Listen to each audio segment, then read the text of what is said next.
Ok, mi nombre es Eder Carlos Miguel León Galicia, del grupo 5M1. Voy a realizar la lectura del libro Electrónica de Potencia, del autor Muhammad H. Rashid, de la tercera edición, sección 1.1, 1.2 y 1.5. Ok, comenzamos. 1.1. Aplicaciones de la electrónica de potencia. La demanda de control de energía eléctrica para los sistemas de impulsión con motores eléctricos y de controles industriales ha existido durante muchos años y ha conducido al temprano desarrollo y de controles industriales ha existido durante muchos años y ha conducido al temprano desarrollo del sistema Ward-Leonard para la obtención de voltajes variables de corriente directa con los cuales controlar los impulsos de motores de corriente directa. La electrónica de potencia ha revolucionado el concepto de control de la potencia, de conversión de energía y del control de accionamiento de motores eléctricos. En la electrónica de potencia se combina la potencia, la electrónica y el control. El control tiene que ver con las características del estado estable y dinámicas de sistemas de lazo cerrado. La potencia tiene que ver con el equipo estático y rotatorio para la generación, transmisión y distribución de la energía eléctrica. La electrónica tiene que ver con los dispositivos y circuitos de estado sólido para el procesamiento de señales que cumplan con los objetivos deseados en el control. Electrónica de potencia. Se puede definir como las aplicaciones de la electrónica de estado sólido para el control y la conversión de la energía eléctrica. La interrelación entre electrónica de potencia con potencia, electrónica y control se muestra en la figura 1.1. La electrónica de potencia se basa principalmente en la conmutación de dispositivos semiconductores de potencia, con el desarrollo de la tecnología de los semiconductores de potencia. Las capacidades de manejo de potencia y la rapidez de conmutación de los dispositivos de potencia ha mejorado en forma considerable. El desarrollo de los microprocesadores y la tecnología de las microcomputadoras tiene un gran impacto sobre el control y la sintetización de la estrategia de control para los dispositivos semiconductores de potencia. El equipo moderno de electrónica de potencia emplea, número uno, semiconductores de potencia que se pueden considerar como el músculo, y dos, la microelectrónica, que tiene el poder y la inteligencia de un cerebro. Aquí tenemos un esquema en el cual se muestra la relación entre potencia y electrónica de potencia. Hacia arriba, en un triángulo, supuestamente entrada y salida de la tensión. Está hasta arriba en la punta potencia. Dentro de abajo de la potencia hay un cuadro que dice control analógico digital. Este se va al equipo de potencia, que es el estático rotatorio, y a la vez este mismo de control va a la electrónica de dispositivos y circuitos. Ok, este también va al equipo de potencia y estático rotatorio. Y eso tiene que ver todo con la electrónica. De la potencia va a unas dos vertientes, que es la electrónica. La electrónica de potencia ya encontró un lugar importante en la tecnología moderna y se usa ahora en una gran diversidad de productos de gran potencia, como controles de temperatura, de iluminación, de motores, fuentes de poder, sistemas de impulsión de vehículos y sistemas de corriente directa en alto voltaje. Entre paréntesis, HVDC, de sus siglas en inglés High Voltage Direct Current. Es difícil establecer las fronteras de las transmisiones flexibles de corriente alterna, entre paréntesis FACT, de Flexible AC Transmissions, para las aplicaciones de electrónica de potencia, en especial con las tendencias actuales del desarrollo de dispositivos de potencia y los microprocesadores. La tabla 1.1 muestra algunas de las aplicaciones de la electrónica de potencia. Ok. Eh, 1.1.1 Historia de la electrónica de potencia. La historia de la electrónica de potencia se inicia en 1900 con la introducción del rectificador de arco de mercurio. Después se introdujeron en forma gradual el rectificador de tanque metálico, el de tubo al vacío controlado por la rejilla, el ignitrón, el fanotrón y el tiratrón. Estos dispositivos se aplicaban para el control de potencia hasta la década de 1950. La primera revolución electrónica comenzó en 1948 con la invención del transistor de silicio en los Bell Telephone Laboratories por Bardeen, Brattain y Shockley. La mayor parte de las tecnologías modernas de electrónica avanzada se pueden rastrear a partir de este invento. Los microelectrónica moderna ha evolucionado a través de los años a partir de los semiconductores de silicio. El siguiente adelanto en 1956 también fue logrado en los Bell Laboratories, o sea, la invención del transistor de disparo, PNPN, que se definió como tiristor o rectificador controlado de silicio, el CCR. La segunda revolución electrónica comenzó en 1958 con el desarrollo del tiristor comercial por la General Electric Company. Fue el principio de una nueva era de la electrónica de potencia.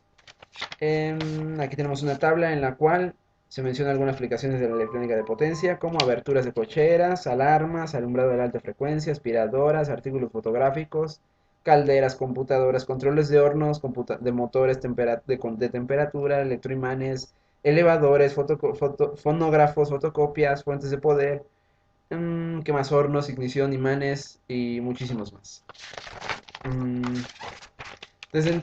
aquí tenemos un diagrama, una figura 1.2 de la historia de la electrónica de potencia, en la cual se hace de los años, cómo fue evolucionando cada aparato electrónico desde el año 1900 hasta 2020, que serían las nuevas tecnologías para un futuro.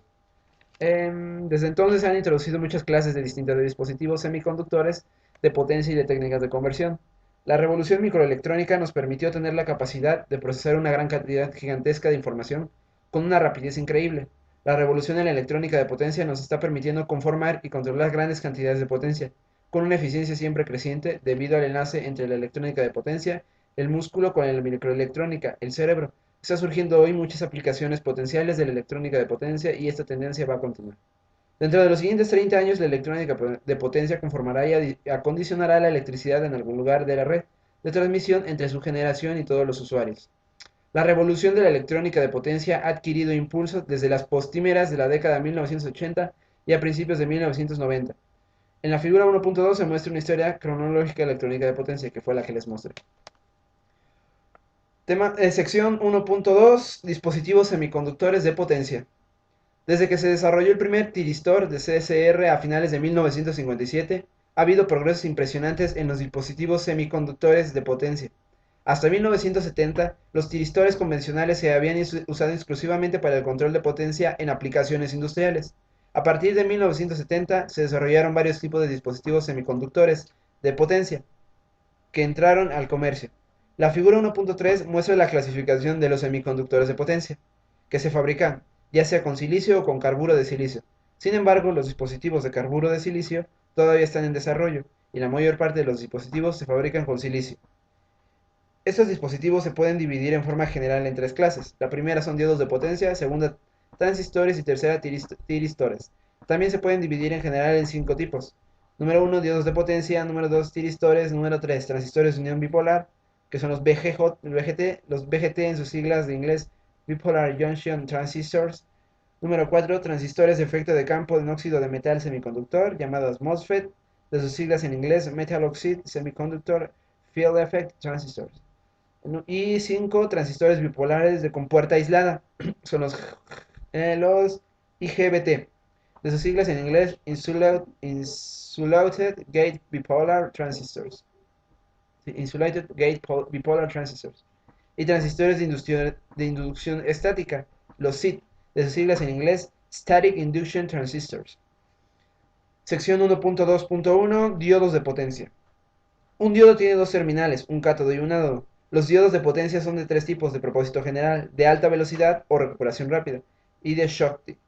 Los diodos de propósito general o de aplicación general se consiguen hasta para 6000 volts y 4500 amperes. Y la capacidad de los diodos de recuperación rápida puede llegar hasta los 6000 volts y 1100 amperes. El tiempo de recuperación inversa varía entre 0.1 y 5 microsegundos. Los diodos de recuperación rápida son esenciales para una conmutación de alta frecuencia de los convertidores de potencia.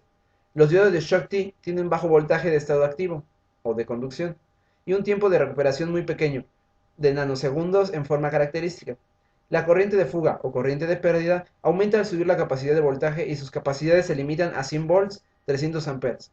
Un diodo conduce cuando su voltaje de ánodo es mayor que el cátodo, y la caída de voltaje directo, un diodo de potencia es muy pequeño, en el caso normal de 0.5 a 1.2 volts.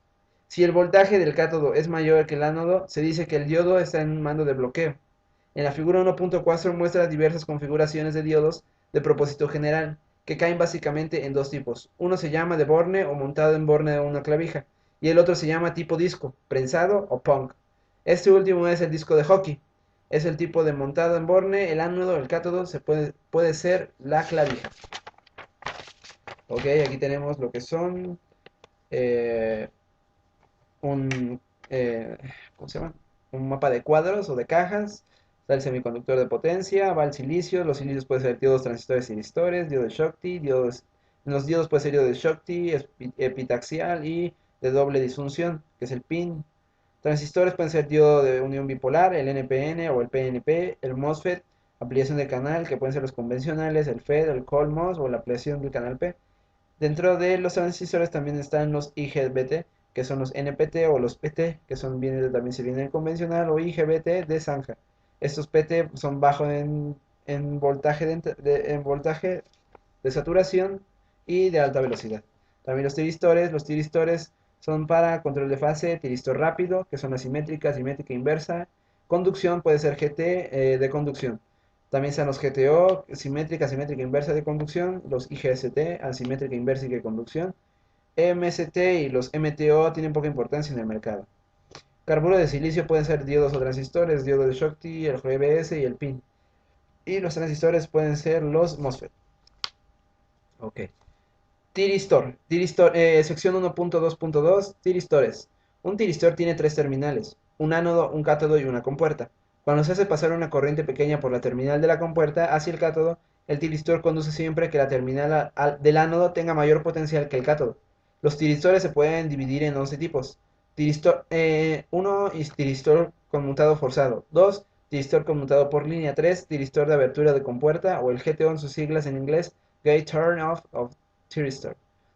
El 4 es tiristor de conducción inversa, el RCT de sus siglas en inglés, Reverse Conducting Tiristor. El número 5, tiristor de inducción estática, el SIT, de sus siglas en inglés, Static Induction Tiristor. El número 6, tiristor de abertura de compuerta asistida, que es el GATE, de sus siglas en inglés, Gate Assisted Turn Off Tiristor. El número 7 es un rectificador fotoactivado controlado del silicio, el LASCR, de sus siglas en inglés, Light Activate Silicon Controlled Rectifier. LACSR. Y el número 8 es el tiristor abierto por MOS, que es el MTO, por sus siglas en inglés, MOS Turn Off. El número 9 es un tiristor ETO, por sus siglas en inglés, Emit Turn Off. Tiristor conmutado por compuerta integrada, que son los IGCT, por sus siglas en inglés, Integrate Gate Commuted Tiristor. Y el número 10 son tiristores controlados por MOS, que es el MCT, por sus siglas en inglés, MOS Controlled Tiristor. Una vez que el tiristor está en modo de conducción, el circuito de la compuerta no tiene control y el tiristor continúa conduciendo. Cuando el tiristor está en modo de conducción, la caída de voltaje directo es muy pequeña, en forma característica de 0.5 a 2 volts. Un tiristor que conduce se puede apagar haciendo que el potencial del ánodo sea igual o menor que el potencial del cátodo. Los tiristores conmutados por línea se apagan, se desactivan o bloquean debido a la naturaleza senoidal del voltaje de entrada, y los tiristores de conmutación forzada se apagan con un circuito adicional llamado circuito de conmutación. La figura 1.5 muestra diversas configuraciones de tiristores con control de fase o conmutados por línea, que pueden ser los Borne, disco plano y clavija. Los tiristores naturales o conmutados por línea se consiguen con capacidades de hasta 6000 volts, 4500 amperes. El tiempo de abertura de los tiristores de alta velocidad y bloqueo inverso han mejorado bastante, y es posible tener de 10 a 20 microsegundos en un tiristor para 3000 volt y 3600 amperes. El tiempo de abertura se define con el intervalo de tiempo entre el instante en el que la corriente principal baja a cero o tiende a cero después de una interrupción externa del circuito del voltaje principal, y el instante cuando el tiristor es capaz de sostener un voltaje principal de respaldo especificado sin encenderse. En la figura 1.5 podemos ver diversas configuraciones de tiristores de Power y en el 1.4 diferentes combinaciones de diodos de uso general. 1.4 y 1.5. Ese es 1.4 y ese es 1.5. Diodos y tiristores.